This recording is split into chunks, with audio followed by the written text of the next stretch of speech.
રહ્યા છો Vadodara action news. હવે જોઈએ અગત્યના સમાચાર. વડોદરામાં 2.27 કરોડનો સ્માર્ટ રોડ ચોમાસામાં જ પીગળ્યો. ગુણવત્તા પર સવાલ. નબળા કામ માટે સ્થાનિક કાઉન્સિલરે કોન્ટ્રાક્ટર અને પાલિકાના સત્તાધીશો પર કર્યા આકરા પ્રહાર.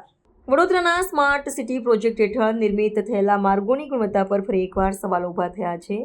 શહેરના બરોડા હાઈસ્કૂલથી તોપ સર્કલ રાજમહેલ રોડ પર 2.27 કરોડના ખર્ચે બનેલો માર્ગ ચોમાસાની ઋતુના પ્રારંભે જ પીગળી ગયો હોવાનો કિસ્સો સામે આવ્યો છે. સામાન્ય ઉનાળાની ગરમીમાં ડામર પીગળવાની ઘટનાઓ બનતી હોય છે, પરંતુ ચોમાસામાં રોડ પીગળતા સ્થાનિકો અને પ્રજાજનોમાં તંત્રની કામગીરી સામે ભારે રોષ જોવા મળી રહ્યો છે. આ ઘટના બાદ વોર્ડ નંબર 11ના સ્થાનિક કાઉન્સિલર બાળુ સુર્વેએ રોડની નબળી ગુણવત્તા અને ખુલ્લામાં આક્ષેપ કર્યા છે. તેમણે જણાવ્યું હતું કે રોડ બનાવનાર રાજ કન્સ્ટ્રક્શન કંપનીના ભ્રષ્ટાચારને કારણે આ પરિસ્થિતિ સર્જાઈ છે. તેમણે વડોદરા મહાનગરપાલિકાના સત્તાધીશો પર પણ આકરા પ્રહારો કરતા જણાવ્યું હતું કે શહેરમાં રાજ કન્સ્ટ્રક્શનનું રાજ ચાલી રહ્યું છે અને તમે કોન્ટ્રાક્ટર સાથેની મિલીભગતને કારણે નબળા કામોને મંજૂરી આપી રહ્યું છે. આ મામલે વિપક્ષ દ્વારા પણ સત્તાધીશોની બેદરકારી પર ઉગ્ર વિરોધ નોંધવામાં આવ્યો છે અને આ માર્ગના નિર્માણ પાછળ ખર્ચાયેલા નાણાંના હિસાબની માંગણી કરવામાં આવી છે.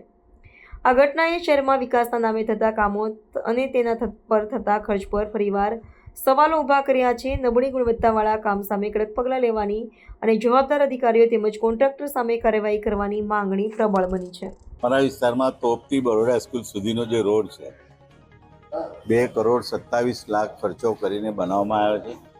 સ્માર્ટ રોડ તરીકે એને નામ આપવામાં આવ્યું અને એમાં સ્માર્ટ રોડની અંદર વચ્ચે ડિવાઈડર આવે, સેન્ટ્રલ લાઇટિંગ આવે, અંદર પેલા ઝાડ આવે, પછી બાજુમાં પેવર બ્લોક આવે કે લોકો ગાડીઓ પાર્ક કરી શકે એ પ્રમાણે.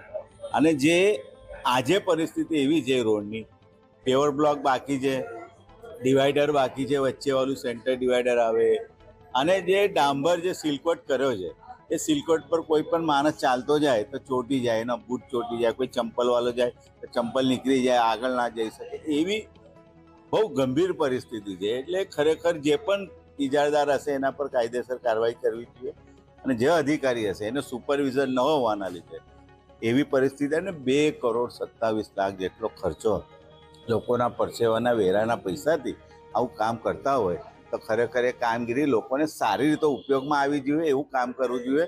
તો તમે ચાલી ના શકો એવી પરિસ્થિતિ છે આપણે જોઈ શકીએ. હજુ તો ગરમી એટલી ઓછી ગરમીમાં આવી પરિસ્થિતિ થાય તો વધારે ગરમી પડે તો શું થાય, લોકોને કેટલી મુશ્કેલી પડે. એટલે જે તે હશે એની તપાસ કરવી જોઈએ એવી અમારી માંગ.